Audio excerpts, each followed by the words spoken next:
MSW Media. News with swearing. Daily beans, daily beans. Daily beans, daily beans. Hello, and welcome to the Daily Beans for Thursday, November 30th, 2023. Today, Students for Trump co-founder Ryan Fournier has been arrested for assaulting a woman with a gun. Donald Trump is now attacking the wife of Judge Engoron, who presides over the New York Attorney General's $250 million civil fraud suit, as the New York Appeals Court weighs whether the currently suspended gag orders should be lifted. Judge Beryl Howell warns about authoritarian creep at a gala this past weekend, and two Republican officials in Arizona have been indicted for their attempts to delay the certification of the 2022 election. I'm Allison Gill. And I'm Dana Goldberg.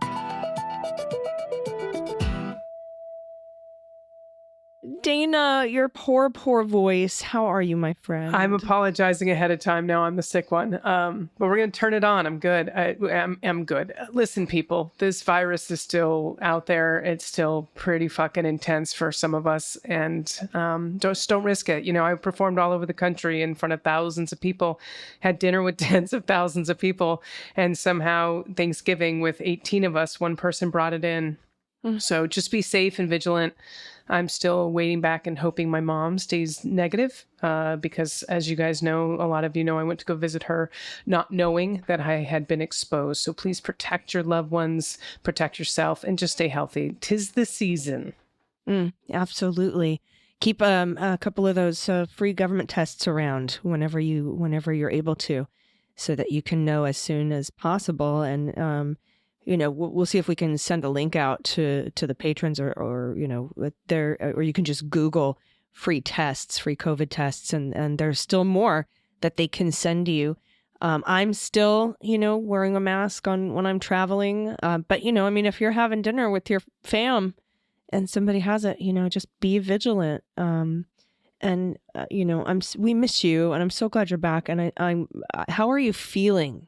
I'm definitely better. 48 hours was pretty brutal for those people who've had it. You know, it affects everyone differently. I won't get into the specifics, but I had the latest vaccine. I'm grateful that I did. I also got Paxlovid, or Paxlovid, however you say it. I don't want a correction on my first day back.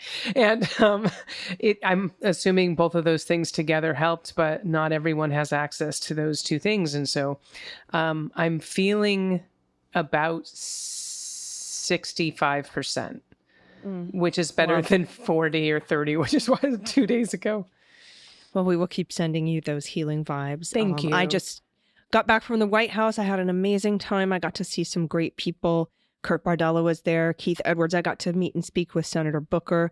Our good friend Jennifer Taub was there, law professor and author. Of course, we got to meet the parents of Joe Biden's chief of staff. That was amazing. And Victor Shi, a strong voice for Gen Z, was there. And it was just really nice to be able to meet up with and see these friends that, you know, I haven't seen in some time. So it was wonderful. And then later tonight, I'll be going to the DNC for their little get together and some messaging information. And who knows who I'll run into there. But it's been a whirlwind, amazing trip. So I'm glad that I could also still be here with y'all to share some of the news, which we have a lot of. So let's hit the hot notes. Hot notes. All right, first up from CNN, Ryan Fournier, a co-founder of the political organization Students for Trump, was arrested and charged with assault last week in North Carolina after allegedly hitting a woman with a gun. It's according to court records. Fournier was charged with misdemeanor assault on a female and assault with a deadly weapon on November 21st, according to online court records from Johnston County. He was released on $2,500 bond. Okay. That's according to the documents. He's accused of grabbing a woman by her arm, hitting her in the forehead with a firearm. That's according to the charging documents, which have the woman's name redacted. Fournier waived his right to assigned counsel in the case. CNN has made attempts to reach Fournier for comment. He's actually shut down and locked his Twitter account to private. He's scheduled to appear at a hearing December 18th. Merry Christmas, sir, at the Johnston County Courthouse. Fournier is the chairman of Students for Trump, which he co-founded in 2015 when he was a freshman at Campbell University, according to his website. Fournier also heads Radical Alert, which claims it is watching and exposing what it calls radicals who have taken over American college campuses, to the organization's website. And, he was one of the people involved in distributing that turned out to be fake hit piece on me earlier this summer. So, he's under arrest. Good. All right. This first story that I have is from Raw Story, and the former president has set his sights on the wife of a New York Supreme Court justice presiding over his $250 million fraud trial.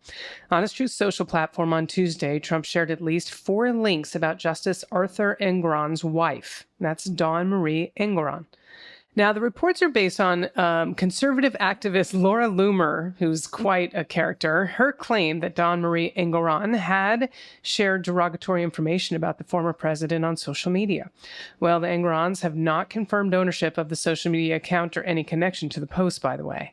Well, one post said, and I quote, "Fuck Trump," while another showed him in prison garbs. I don't know who does this account, but I'm already in love with them. Other posts mocked Trump's attorney Alina Habba's performance in court. Well, Trump's attack. Is you sure this isn't my account? It might be. Some people don't seem to know who you are on Twitter, which is hysterical. I've been following that whole thread. Now, Trump's attacks on the judge's wife come as he awaits the ruling on appeals court on a gag order preventing him from referencing court staff. Well, the gag order, which has been temporarily suspended, does not mention the family of court staff, so they're trying to work around that. Well, for his part, Trump has said the gag order is not necessary because his attacks do not rise to the level of threats. Yeah, apparently something of mine got retweeted. I'm not quite exactly sure. But, interesting. Yeah, Laura Loomer's not a fan of Mueller, she wrote. Oh, That's my cool. goodness. She's Looney Tunes. That's cool. We're not fans of Laura. So, and I haven't been banned from, I've been 86 from places. Next up from the New York Times, 2 Republican county supervisors in Arizona were indicted on Wednesday on felony charges related to their attempts to delay the certification of the 2022 election. Now we're going to start seeing the indictments for the 2022 election of Republicans. Chris Mays, the state attorney general, announced in a statement that Peggy Judd and Tom Crosby, they sound like they're in a band, 2 of 3 supervisors in Cochise County, faced charges of interference with an election officer and conspiracy, criticizing what she described as their repeated attempts to undermine our democracy. Neither Miss Judd nor Mr. Crosby could be reached for comment on Wednesday. Last year, Ms. Judd and Mr. Crosby sought to order a hand count of the ballots that had been cast in Cochise County, a heavily Republican rural county, citing conspiracy theories that had been raised by local right-wing activists. When a judge ruled against them, they voted to delay certification of the election before eventually relenting under pressure of a court order. Now, this episode was closely watched by democracy advocates and election law experts who saw the supervisors' machinations set a worrying precedent. As Donald J. Trump's false claims that the 2020 election was stolen from him became widely accepted in the Republican Party, local Republican officials in several closely contested states used suspicion of the election system on the right to justify delaying the certification of the results. In an interview with it, haven't we learned from Vice President Fuckface that we don't try to fuck with the certification of the results of an election? Have we learned nothing? In an interview with the New York Times late last year, Ms. Judge said she did not actually suspect there were any irregularities in the vote count in Cochise. She characterized the move as a protest against the election certification in Maricopa, a totally different county, the large urban county that includes Phoenix, where right-wing activists had made an array of unproven claims of malfeasance. Quote, "Our small counties, we're just sick and tired of getting kicked around and not being respected. We're just sick and tired of not having more people that vote." Fuck off. Katie Hobbs, then Arizona Secretary of State, sued the supervisors last November, arguing their protest, which threatened to delay the statewide canvass, would disenfranchise the county's voters. The county's 3rd supervisor, Ann English, a Democrat, has opposed the other's actions. Republican candidates lost their races from most of the top of statewide races in the Arizona election, in which Ms. Hobbs, a Democrat, was elected governor. In October, the local Herald Review newspaper and Vote Beat reported that Ms. Judd and Mr. Crosby were subpoenaed by Ms. Mays, the Democrat elected last year, to appear before a state grand jury in the Attorney General's investigation. Although local Republican officials interfering with election systems in other states since 2020 have faced criminal indictments on other grounds. The co-chief's indictments are the first criminal charges over a refusal to certify an election. Jared Davidson, a lawyer for Protect Democracy, a watchdog group, argued that the prosecution could set an important precedent. Quote, pushing for potential criminal accountability is an important message, not just to election deniers in Arizona, but across the country, that if they indulge in conspiracy theories and ignore the law to try to disenfranchise voters, there are real consequences. I love it. So, I hope there are, yes. All right, this one's from Politico. The judge who superheaded the judiciary's response to the storming of the Capitol on January 6th of 2021 blamed the event on big lies and warned that the country is in danger of turning toward authoritarianism. Now, as the federal court in Washington that Judge Beryl Howell once oversaw prepares for a historic trial of former President Donald Trump on charges of attempting to fraudulently overturn the results of the 2020 election, the jurist used a rare public speech Tuesday to lament that many of those convicted of their actions on January 6 fell under the sway of falsehoods. And I quote, my D.C. judicial colleagues and I regularly see the impact of big lies at the sentencing of hundreds of individuals who have been convicted for offense conduct on January 6 of 2021. When they disrupted the certification of the 2020 presidential election at the U.S. Capitol. Again, that's from Howell. And as we know, she was appointed by Barack Obama. Now, Howell, who served as chief judge of the district court from 2016 until March and remains on the bench there, also suggested that the dangers evident on the day of the Capitol riot have not passed, in part because some Americans have become unmoored from facts. That's one way of saying it. And I quote, we're having a very surprising and downright troubling moment in this country when the very importance of facts is dismissed or ignored. That's what Howell told the annual gala of the Women's White Collar Defense Association at a downtown hotel. Went on to say, that's very risky business for all of us in our democracy. The facts matter. Now, Howell did not refer by name to Trump, who is currently the overwhelming favorite, don't fucking understand, to win the Republican presidential nomination next year. She also made no mention of his trials as set to open March 4th before one of her colleagues, and that's Judge Tanya Chutkan, as we know. Now, however, Howell approvingly quoted Boston College historian Heather Cox Richardson's claim in her new book that the U.S. is, and I quote, at a crossroads teetering on the brink of authoritarianism. Now, the judge also quoted and echoed Richardson's warning that big lies are springboards for authoritarians. Howell received a Champion Award Tuesday night from the Women's Lawyer Group, which she urged to help preserve democratic traditions by calling attention to the facts at the center of their work. And I quote, the skills we use every day to figure out what the facts are and what actually happened in a civil, respectful manner are a good model for our fellow citizens right now at this time of testing. That's what she said.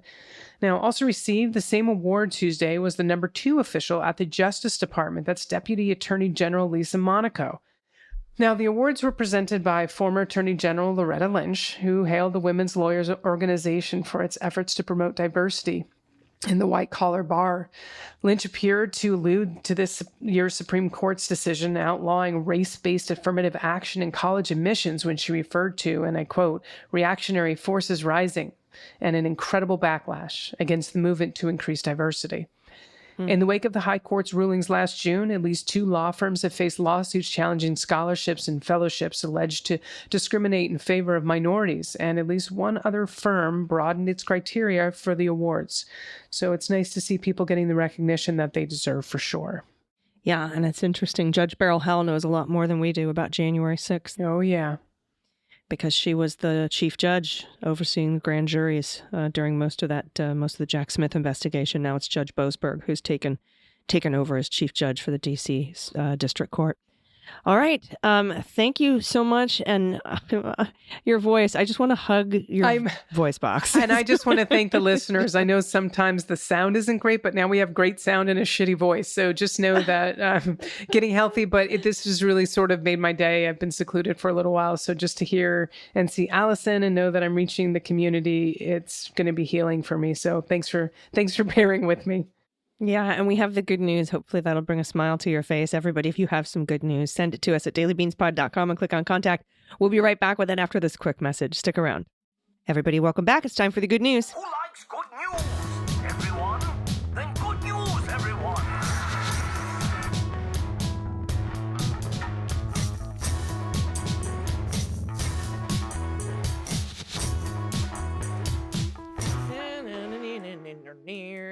Good news. Good Hey, everybody. If you have any confessions, corrections, if you misheard song lyrics, whoopee stories, stuffed animal stories, storied blankies,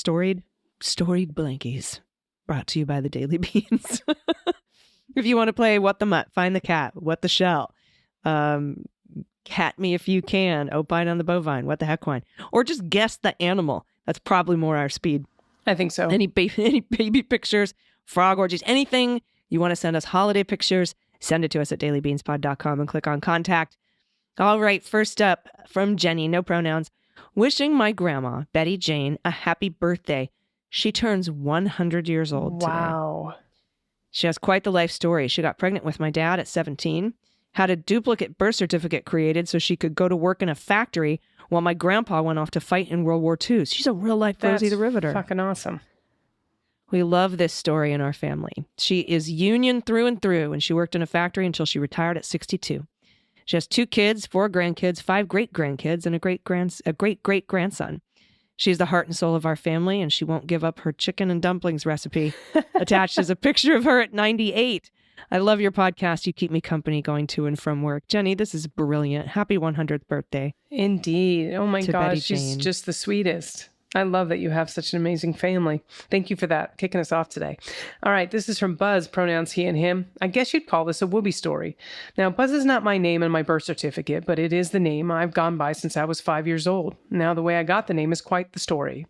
Memorial Day weekend, 1987. I was asleep in my bed, which was perpendicular to the outer wall of our house, with my head pointing toward the street, and my life would develop the coolest story ever. I'll do my best to keep it just to relevant details. Our home was in the corner of 2 busy streets. A drunk driver mistook the bush on our corner for the one at his house, and he turned into our yard. Now, he must have floored it because he drove through the wall of our house, pushing my bed across the room. Now, through the closet and into the hallway. He tried to get out and melted the carpet with his tires when his tires just spun. Fire and ambulance came and got me, drove me to a parking lot, and loaded me in a helicopter for life flight to Children's Hospital in D.C. My neck had been broken in 2 places, and the orange plastic from his blinker was lodged in my skull. Jesus, Buzz. Now, to get it out, the doctors had to give me a buzz cut. I became that buzz kid, which became that buzz kid. Now, here I am, 41 years old, and I forgot when I have to use my legal name on things. Luckily, my bed had been an old Amish oak frame bed that had been handed down, and it held up surprisingly well. They said it was the only thing that kept me alive. Being so young, my bones healed well. There was concern that I would have mental difficulties growing up, but I was fortunate enough that the opposite seemed to be true. The stacking nature of TBIs would show up later, oh goodness, in my life after a few more TBIs in the military. But that is a story for another day. And this sweet whoopee, first of all, Buzz, I'm so glad you're still with us. That story is insane. I mean, just the whole thing. And I'm just, yeah, it's a miracle. Stuff like that I find miraculous. And so if it's miraculous, I feel like it's a miracle. You know what? I had this stuffed animal. Oh, really? I had this same dog with the big long ears. So cute. Adorable. What a story. My God. Glad you're still with us, Buzz. Next up, Denise from Napa, pronouns she and her. I've been listening for a long time and happy to be writing for the first time. I have to say, I would absolutely love to see you guys put a dating site together because I always screen my dates to make sure they're not Republicans. I always say I don't think Republicans deserve orgasms, and I will not contribute to them having any. I really appreciate all the MSW podcasts because a few months ago I was trying to figure out a new reading project. I was torn between reading a banned book list, a classic literature list, or 2 to 3 books on each U.S. president. Wow, that's a lot. I heard an interview AG was conducting, and you touched on how knowing history was important, and that inspired me to read about each president. I'm still currently on Washington, trying to focus on the historical events that happened while the president was alive, how they handled it, how their actions and decisions have changed the trajectory of the country. I was a sociology major during my undergrad, and it fascinates me how the 3 branches of government and their decisions make such an impact on us all, and so many years later. I also want to have a very, very sexy-looking liberal to impress my future partner that I meet on Legume's Love Connection. Thanks for being my inspiration to learning. I very much love listening to you lovely ladies. Keeping us informed during the crazy times is exactly what we need. You are our sanity. For pet tax, I've included a picture of my 2 kitties, the ginger kitty Logan, named after Wolverine, and the black kitty Binks Bagheera. Binks is the one that loves when I get into my reading chair because he knows I'll be there for a long while, giving him lovies, which is now my happy place. Thanks for all you do. Oh, and there's the kitty, the ginger kitty Logan. Beautiful, too. Pete Strzok's book, Compromised. And there's a book about George Washington with Binksy the kitty. God. Binksy the kitty, by the way, was a find the cat for a second. I was like, where's the cat in this picture? Because he's the same color as the couch. Mm-hmm. Sweet, sweet babies. Thank you so much for that submission. This one's from Erin, pronouns she and her. Hi, Beanie Babes. I'm so happy to share that Spokane, Washington elected its first liberal mayor in 12 years, captured a liberal supermajority in its city council, and voted in a liberal city council president. The Biden administration also named Spokane as the future tech hub for the aerospace industry, which is huge as we desperately need more employers with good paying jobs. Now, I've never been so excited for the future of my city that I love so much. We have so much going for us, and it's the best feeling to know we have competent, experienced leaders in government who can guide our city into the vibrant community I know we can be. I know I'm preaching to the choir here, but it bears repeating. All elections matter. We had disappointing turnout this year, but thankfully, those who did return their ballots this year had a single purpose: preserve democracy and push for better. Now, let's give Kathy McMorris Rogers her pink slip and flip District 5 blue in 2024. If you haven't heard by now, Spokane, Carmela Conroy has entered the race to challenge her, and she stands a real chance to unseat CMR. So let's help her. There's going to be a link to donate to her campaign. It's conroyforcongress.com. Now, for pet tax, I wanted to share my parents' red husky Sherlock. Oh my goodness. They rescued him 2 years ago from the local shelter, and to say he changed their lives is an understatement. I've never seen my parents as happy, healthy, and active as they are, and I think he saved my dad's life. They have a sticker on their car that says, "Who rescued who? He's the best boy, and we can't imagine life without him." He really is. Look at him. He is the best boy, and he's a happy boy. He's got one gold eye and one blue eye. He's beautiful. He is gorgeous. Thank you for that. Thank you for that. That's good on Spokane for flipping everything blue. Well done. Now we just got to, like you said, get CMR out of there. And we will have that link for you in the show notes. Finally, from John, pronouns he and him, for a long time, probably because I never realized what the name of the song was, I thought Elton John was singing "Hold Me Close, I'm Tired of Dancing." Oh, proud dad of queer kids and lifelong recovering from a real grooming by my single white male neighbor. Oh, not the quirky duck-owning gay couple on the other side. Picture is Dee Dee, our COVID puppy, and my enthusiastic walking buddy. Thanks for everything. Look at this sweet baby girl. Oh, indeed. Little markings. Beautiful, beautiful pup. I love that little white. I know, a little stripe down the forehead. Yeah, so cute. Thank you, everyone. Please send your good news to us at dailybeanspod.com and click on contact. And send your healing vibes to Dana. Please do. And I just want to thank everyone who already has on social media, on Twitter, Instagram. You all have been awesome. I see the messages, even if I don't get to respond to every single one of them. I just love the support and appreciate it very much. The Illuminati is always awesome. Always awesome for that. All right, everybody. We'll be back in your ears tomorrow. Until then, please take care of yourselves, take care of each other, take care of the planet, take care of your mental health, take care of your family. Vote blue over Q. And take all of them with you. I've been AG. And I've been DG. And them's the beans. The Daily Beans is written and executive produced by Allison Gill with additional research and reporting by Dana Goldberg. Sound design and editing is by Desiree McFarlane, with art and web design by Joelle Reeder with Moxie Design Studios. Music for The Daily Beans is written and performed by They Might Be Giants, and the show is a proud member of the MSW Media Network, a collection of creator-owned podcasts dedicated to news, politics, and justice.